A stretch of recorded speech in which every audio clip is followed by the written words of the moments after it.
예, 우리는 1월 달 한 달 킹덤 스토리에서 마가복음을 2장, 4장 그리고 5장 계속해서 살펴본 적이 있습니다. 오늘 1장으로 다시 돌아가는데 1장에도 이미 우리가 살펴본 예수님의 여러 가지 사역에 대한 이야기 많이 나오는데, 예수님은 나병 환자를 고치시고 귀신 들린 사람을 고치시고 열병이 있는 사람을 고치시고, 그렇게 우리의 문제에 개입하셔서 고치시는 것을 볼 수가 있습니다. 이것은 예수님의 구원이 전인 구원이기 때문에 그렇습니다. 예수님은 우리가 영혼과 육체가 분리된 존재로 사는 것이 아니라 영혼과 육체가 함께 있는 존재로, 우리의 영혼이 병들어서 우리 육체에 문제가 생기기도 하고 또 우리 육신이 연약하여 하나님을 섬기는 일에 지장을 받기도 하는 것입니다. 여러분, 이런 면에서 우리가 영과 육을 함께 잘 보살피고 우리 육체의 연약함 때문에 하나님을 섬기는 일에 지장을 받지 않도록, 조남선 목사님 같은 분들은 너무 무리하게 사역하셔서 나중에 돌아가시면서 쉬는 것도 하나님의 일이다, 그렇게 말씀하셨다고 합니다. 또 반대로 우리가 영적으로 깨어있지 못하면 우리 육신도 공격을 받을 수가 있다는 것을 알아야 됩니다. 오늘 본문에 오면 제일 먼저 회당에서 나가 곧 야고보와 요한과 함께 시몬과 안드레의 집에 들어갔다, 그렇게 되어 있습니다. 이 짧은 표현도 다 알 수는 없지만 시몬과 안드레가 함께 살았다고 되어 있는 것 같습니다. 시몬은 이미 결혼했고 안드레도 결혼했을 가능성이 많이 있습니다. 어쨌든 이것은 대가족 제도, 오늘처럼 결혼하면 따로따로 사는 것이 아니라 가족들이 함께 사는, 많은 사람이 모여 사는 그런 것을 보여줍니다. 어쩌면 시몬이 결혼했어도 독립해 나갈 만큼 형편이 안 되었을 수도 있습니다. 보면 장모가 그 시몬의 집에 열병으로 누워있다고 되어 있으니까 장모님도 모시고 사는 것을 알 수가 있습니다. 장인어른의 말이었기 때문에 장인 돌아가셨는지 우리가 알 수는 없지만, 어쨌든 형제가, 결혼한 형제도 있는데 같이 살고 또 결혼한 이후에도 장모님도 같이 모시고 사니까 뭐 그렇게 형편이 넉넉한지는 모르겠습니다. 흥미로운 사실은 야고보와 요한은 부자죠. 그 아버지 세베대가 선주고 부자라고 그렇게 우리가 생각할 수 있습니다. 그런데 야고보와 요한의 집에 가지 않고 왜 시몬과 안드레의 집에 가셨을까요? 우리가 이 본문에서 나와 있지 않지만 예수님은 제자들에게 전도하러 보내시면서 어느 동네에 가든지 누구든지 너희를 먼저 초대하고 그 집에 머물라고 하는 사람의 집에 가서 평안을 빌라, 그렇게 말씀하셨습니다. 다시 말하면 사람을 차별하거나 가리지 말고 좋은 집에만 가고 또 집이 가난하거나 그런 집에는 가지 말고 그렇게 하면 안 된다는 거죠. 어디든지 초대하는 집에, 아마 시몬과 안드레 혹은 시몬이 예수님을 자기 집에 먼저 초대했던 것 같습니다. 그 집에 가니까 장모가 아파서 누워 있습니다. 사람, 손님을 모실 형편이 아니죠. 시몬의 아내가, 베드로의 아내가 손님을 접대해야 되는데 자기 어머니가 아프면 어떻게 하겠습니까? 혹은 장모님이 집안 살림 전체를 돌보았다면 그 일을 하고 있는 주방 책임자가 지금 아파 누워 있는데 어떻게 그렇게 하겠습니까? 우리 예수님은 아니 뭐 이런 집에 나를 불렀나? 나를 맞이할 준비가 전에 되지 않았는데 왜 불렀나? 그렇게 하지 않으십니다. 왜? 예수님은 섬기러 오신 분이고 섬김을 받으러 온 사람이 아니라고 그렇게 말했습니다. 인자가 온 것은 섬김을 받으려 함이 아니라 섬기러 왔다, 그렇게 되어 있습니다. 농어촌 교회에서 목회하시는 목사님들이 신방을 가는데 신방 같은 집이 지금 논에 모내기를 하고 있습니다. 그러면 그냥 손발 걷어붙이고 같이 모도 심어주고 그 집에 일이 있으면 같이 일해주고 그렇게 하는 것이 맞는 것입니다. 나는 목사니까 양복 입고 딱 있어가지고 아니 뭐 이런 바쁜데 가서 그냥 왜 목사를 제대로 대접하지 않느냐, 뭐 그렇게 말하는 것이 아닙니다. 예수님께서 가보시니까 장모가 열병으로 누워 있습니다. 그리고 사람들이 예수님께 대해서 아이고 지금 시몬의 장모가 아파서 누워 있는데 오셨네요, 뭐 그렇게 말했겠죠. 예수님은 그 여인의 손을 잡아서 일으키시고 고쳐주십니다. 왜? 예수님은 우리에게 대접받으러 오신 분이 아니라 우리의 문제를 해결하러 오신 분입니다. 예수 믿는 사람들도 그렇게 돼야 되고 또 예수님이 그런 분인 줄 알아야 됩니다. 우리가 주님께 나가서 우리가 뭘 주님께 해드릴 수 있다고 생각하면 안 됩니다. 물론 우리가 찬송도 하고 하나님께 영광을 돌리고 하지만, 그러나 근본적으로 하나님이 우리에게 은혜를 베푸시는 분이고 예수님이 우리를 사랑하시고 우리를 치유하시는 분입니다. 그러므로 예배하러 온 것도 우리가 뭐 하나님께 드린다, 예배를 드린다 그렇게 생각하기보다 하나님이 우리에게 은혜를 베푸시고 우리가 하나님께 나갈 때마다 하나님의 치유와 능력을 경험한다 그렇게 생각하는 것이 마땅할 것입니다. 예수님께서는 그 여인을 고치셨습니다. 고치니까 열병이 떠나고 여자가 그들에게 수종된다고 되어 있습니다. 예수님 어떤 분이십니까? 우리의 형편이 도무지 예수님을 섬길 수 없는 혹은 예수님의 신세를 져야 하는 그런 형편에서 예수님을 만나도 예수님 우리를 고치시고 우리가 하나님의 일에 열심 낼 수 있도록 하는 분이 예수님이십니다. 우리는 구약 성경에서 메시아의 예표라고 할 수 있는 다윗이 자기가 쫓기고 있는 중에도 아둘람 굴에서 마음이 상한 자, 빚진 자, 원통한 자들을 불러 모으고 그들을 다윗 왕국의 용사로 키운 것을 보게 됩니다. 교회는 그런 곳입니다. 처음에는 저 사람은 전혀 우리에게 도움이 되지 않고 오히려 아파서 우리가 돌보아야 되고 또 문제가 있어서 우리가 살펴야 되는 그런 사람일 수 있습니다. 그러나 하나님께 나가면 하나님께서 그런 사람도 고치시고 치유하셔서 하나님 나라의 큰 일꾼이 되게 하십니다. 교회는 그런 것을 하는 곳입니다. 아직까지는 형편이 넉넉하지 않고 혹은 어렵고 병들고 고통당하고 또 마음에 상처가 있고 그런 사람이라 하더라도 예수님은 그들을 치유하시고 그리고 하나님의 일에 수용되도록, 장모는 아파서 누워있는 것보다 일어나서 예수님을 섬기는 것이 훨씬 복된 일입니다. 여러분도 여러분이 교회에서 충성할 수 있을 때, 건강할 때 기쁘게 주님을 섬기는 분들이 되시기를 바랍니다. 아파서 누워있으면 뭐 섬길 수도 없죠. 그러나 주님은 우리를 치유하시고 고치시는 분이시고 그리고 우리가 주님을 섬기도록 하시는 분인 것을 알 수 있습니다. 시몬의 장모를 고치시니까 점으로 해질 때의 모든 병자와 귀신 들린 자가 예수님께 왔습니다. 동네 사람들이 소문이 나니까 그 동네에 아픈 사람, 그동안 해결하지 못했던 문제들을 다 가지고 옵니다. 여러분, 가장 확실한 홍보는 무엇이냐? 만족함을 주는 것입니다. 병든 자를 고치면 병자들이 올 것입니다. 마음이 상한 자가 위로받으면 마음이 상한 자들이 교회에 오게 될 것입니다. 우리는 그냥 오세요 오세요 하고 이렇게 말만 할 것이 아니라 실제로 그분들의 문제를 해결해 주는 것이 필요합니다. 저희 서울시민교회는 장애인 부서가 있는데 제법 크지요. 왜? 우리가 오랫동안 장애인 부모님들의 마음을 헤아리고 또 우리가 할 수 있는 것을 하고 그렇게 했기 때문에 저절로 소문이 나서 데리고 오는 것입니다.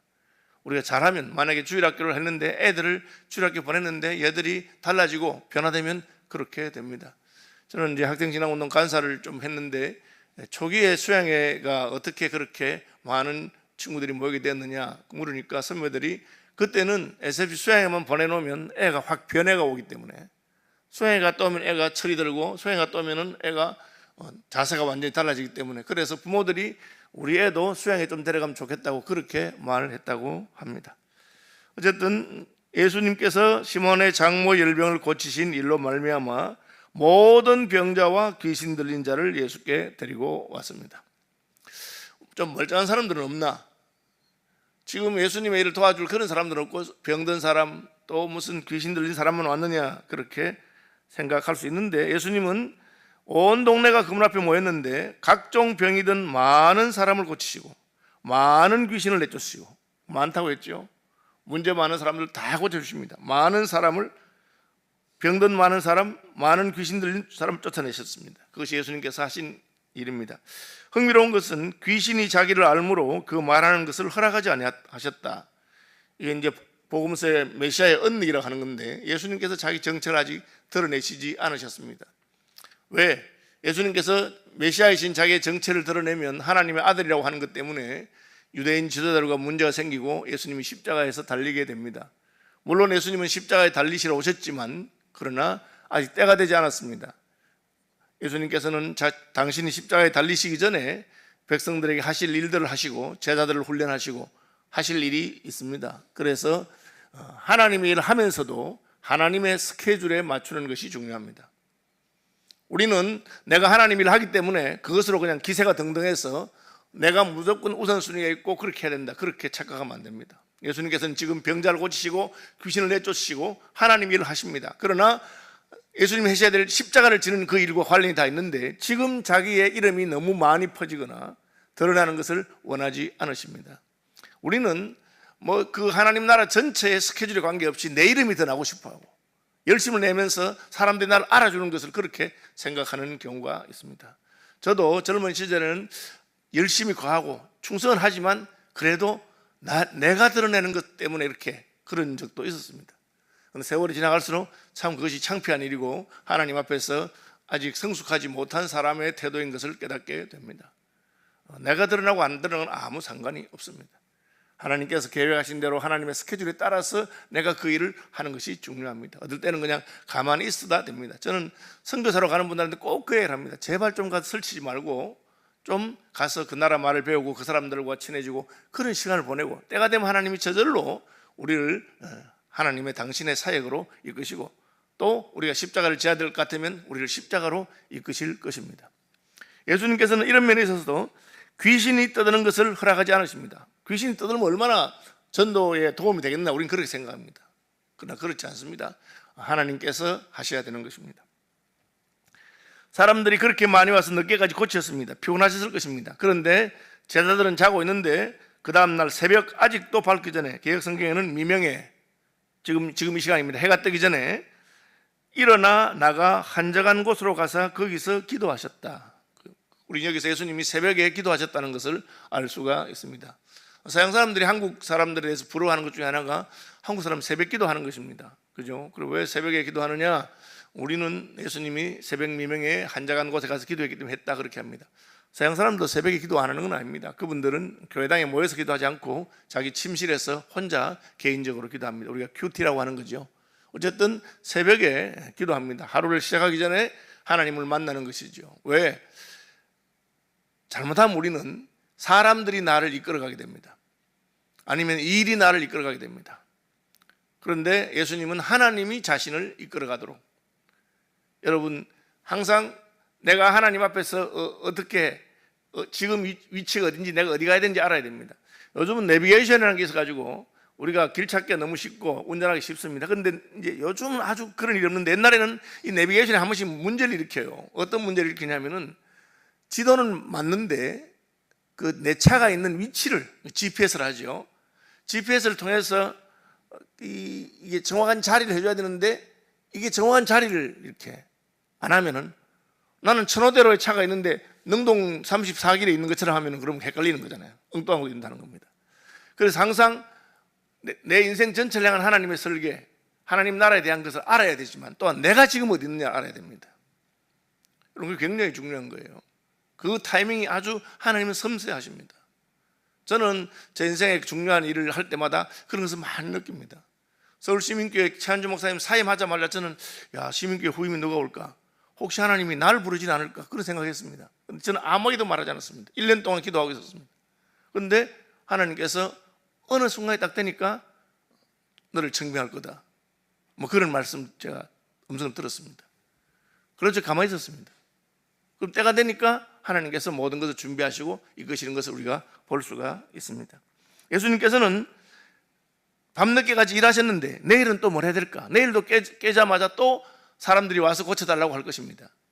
새벽에 예수님 기도해 보시고 내가 사람들에게 끌려갈 것이 아니고 하나님께서 내게 시킨 일을 해야 되겠다고 생각하시고, 그리고는 자신이 다른 가까운 마을 들어가서 그곳에서 복음을 전해야 되는 것을 아셨습니다.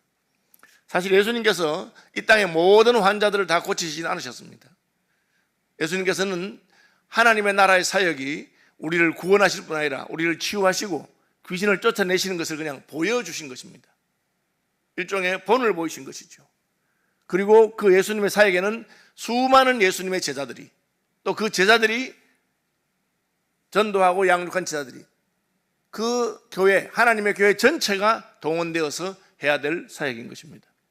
그래서 예수님은 그곳에서의 사역을 마무리하십니다. 시몬 베드로의 집이니까 그죠? 거기서 더 있을 수도 있고 한데도 마무리하시고 새벽에 기도하시고는 아침에 제자들이 와서 모든 사람이 주를 찾나이다 하니까 이르시되 우리가 다른 가까운 마을들로 가자.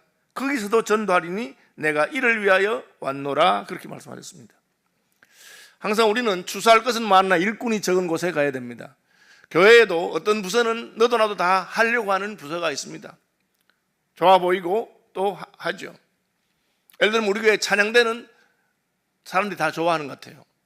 지휘하시는 분들이 잘 지도해서 그런지 어쨌든 찬양대 하고 싶어 합니다. 그런데 어떤 부서는 사람이 별로 없는 부서가 있습니다. 잘 안 하는 부서가 있습니다. 그럼 거기도 사람이 필요한 것이죠. 특별히 저는 선교학을 전공했는데 선교사들을 보면 선교사가 필요한 지역에는 선교사가 많이 없어요. 왜? 들어가기 힘들고 고생하기 때문에. 그런데 그곳에는 물론 선교사가 있으면 좋지만 없어도 괜찮은 지역이에요. 여러분, 대한민국에도 아직 선교사들이 있습니다. 서양이나 미국에서 파송한 선교사들이 있습니다. 근데 우리가 생각할 때는 뭐 대한민국에는 이제 선교사 없어도 안 되겠나? 한국교회 정도인데. 그 대부분의 선교단체는 철수했죠, 지금은. 그러나 아직도 좀 남아 있습니다. 여러분, 이게 중요한 겁니다. 사람이 하나님의 일이 필요한데 일꾼이 없는 지역. 물론 첫째는 내가 잘하는 것을 해야 됩니다. 내가 찬양을 잘하면 찬양 잘하는 거 하면 됩니다. 그런데 찬양대가 50명 필요한데 찬양대 하고 싶은 사람이 100명이다. 그러면 50명은 다른 걸 해야 되겠죠. 뭘 해야 됩니까? 사람들이 없는 것을 해야 됩니다. 교회에서도 우리 교회에서 제일 사람이 없고 필요한 데가 뭐냐? 주차팀입니다. 주차팀에는 참 사람 잘하는 거. 왜? 거의 요거도 먹고 뭐 주차팀 춥고 그런 일이기 때문에 그렇습니다. 그래야 하나님 일이 되는 것입니다. 예수님은 이미 시몬의 장모를 고쳤고 환영받고 있고 사람들이 몰려왔지만 다른 가까운 마을들로 가야 되겠다. 그렇게 하시면서 온 갈릴리에 다니시며 그들의 여러 회당에서 전도하시고 또 귀신들을 내쫓으신다. 바울도 마찬가지인데 그곳에서 사역을 해서 회심하는 사람이 생기고 고침받는 사람이 생기면 그때부터는 편안해집니다. 그런데 그렇게 하지 않습니다. 저는 저희 교회 부목사로 계시다가 지금 그 이주민 사역하고 있는 손승호 선교사님 굉장히 그런 존경합니다. 그런 태국에서 18년 사역하시다가 서울 진광교회 문제가 있어서 여러 어려움이 있었던 교회에 부름을 받고 선교사를 그만두고 그 교회 가서 5년 계시면서 예배당을 짓고 교회를 안정시켰습니다. 그러니까 육도라고 하는 조그마한 섬에 주민 30명 되는 섬에서 부르니까 그 담임 목사직을 포기하고 육도라고 하는 섬에 갔습니다. 그리고 다시 서울 시민교회 부목사로 왔습니다. 그리고 이제 은퇴를 몇 년 앞두지 않았는데 국내 이주민 사역을 위해서 또 헌신해서 사역하고 있습니다. 물론 뭐 스타일에 따라 사람이 좋아할 수도 있고 싫어할 수도 있지만 저는 하나님 앞에서 그 중심이 너무 귀하고 바르다고 생각합니다. 왜? 추수할 것은 많으나 일꾼이 필요한 지역에, 일꾼이 없는 지역에, 교회도 마찬가지입니다. 남들이 하지 않는 일을 해야 됩니다. 왜? 그 다른 일은 내가 하지 않아도 되기 때문에. 저도 젊을 때는 남이 하든지 말든지 내가 잘하는 거, 또 내가 태가 드러나는 거, 그런 거 하고 싶어 하는 그런 경험을 가진 적이 있었습니다. 그런데 이제 시간이 지나고 나니까 이게 내가 하나님 나라의 한 모퉁이를 감당하는 사람으로서 안 하는 것을 할 수 있는 그것이 참 놀라운 은혜입니다. 그죠? 계속해서 봅시다. 그 다음에 나병 환자가 예수님께 왔습니다. 엎드려 간구하여 이르되 원하시면 저를 깨끗하게 하실 수 있나이다.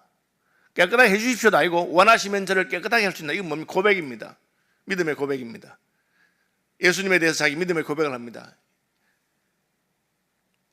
원하시면 저를 깨끗하게 할 수 있나이다. 예수님께서는 그 고백을 들으시고 그를 불쌍히 여기사 손을 내밀어 내가 원하노니 깨끗함을 받아라, 그렇게 말했습니다. 여러분, 하나님도 인격적인 분이기 때문에 우리가 뭐 달라고 한다고 주시는 것 아닙니다. 우리 그분에게 말을 잘 할 필요가 있습니다. 그죠? 이미 우리가 사람들 할 때는 그거 잘 알아요. 대놓고 그냥 뭐 밥 사달라 이런다고 그 사람이 밥 사주겠습니까? 그죠? 그분하고 나하고 관계가 좋아지면 다 줍니다. 아마 이렇게 아내들을 잘하는 아내들이 있는 것 같아요. 남편한테 애교 잘 뜨는 사람. 그러면 남편이 알아서 해줍니다. 뭐 굳이 말 안 해도. 그죠? 그게 이제 하나님께도 마찬가지입니다. 예수님 보고 뭐 저 나병 고칠수 하지 않고 원하시면 저를 깨끗하게 할 수 있는, 주님 원하시는 대로 하시는데 그렇게 말합니다. 제가 전에 한번 말씀드렸나요? 이스라엘 선교사님이 통곡의벽에 새벽기도 하러 혼자 새벽기도 하는데 없이 갔는데 남노한 유대인 여자가 거기서 밤새도록 철야기도 하는 걸 보았습니다. 자기도 같이 철야했습니다. 무슨 기도를 하는가 싶어서 조용히 들어보니까 밤새도록 기도하는데 뭐 달라는 소리 한마디도 하지 않고 하나님께 영광을 돌리고 하나님께 감사하다 하고 감사와 찬송을 밤새도록 하시더라는 거예요. 그리고는 새벽에 떠나기 전에 딱 한마디 하는데 하나님 제 형편 아시지요? 그렇게 하고 가더라는 거예요. 여러분 뭐 달라는 말 안 해도 내가 주님을 사랑합니다. 제게는 주님밖에 없습니다. 주님이 다 알아서 해주십니다. 왜? 그분이 그걸 하기 위해서 이 땅에 오신 분이시기 때문에. 주여 원하시면 저를 깨끗하게 하실 수 있나이다 하니까 바로 깨끗하게 됩니다. 이 뒤에도 비슷한 이야기 있는데 역시 예수님이 나은 것을 사람들에게 소문내지 말라고 합니다. 왜? 소문나는 게 꼭 좋은 것은 아닙니다. 하나님께서 원하시는 때에 하나님 방법대로 해야 되는데 이 사람은 그래도 계속 소문냅니다. 우리는 어떻게 소문을 내고 싶은데 사람들이 소문을 안 내줘서 난립니다. 그러나 하나님이 기뻐하는 일을 하고 그 사람들의 문제를 해결해 주면 소문 내지 말라 해도 소문납니다. 우리는 세상의 빛이기 때문에 산 위에 있는 동네가 감추어질 수 없다고 예수님이 말씀하셨습니다. 말씀 묵상하시면서 기도하는 새벽이 되시기를 바랍니다. 하늘에 계신 우리 아버지, 아버지의 이름을 거룩하게 하시며 아버지의 나라가 오게 하시며 아버지의 뜻이 하늘에서와 같이 땅에서도 이루어지게 하소서. 오늘 우리에게 일용할 양식을 주시고 우리가 우리에게 잘못한 사람들을 용서하여 준 것 같이 우리 죄를 용서하여 주시고 우리를 시험에 빠지지 않게 하시고 악에서 구하소서. 나라와 권능과 영광이 영원히 아버지의 것입니다. 아멘.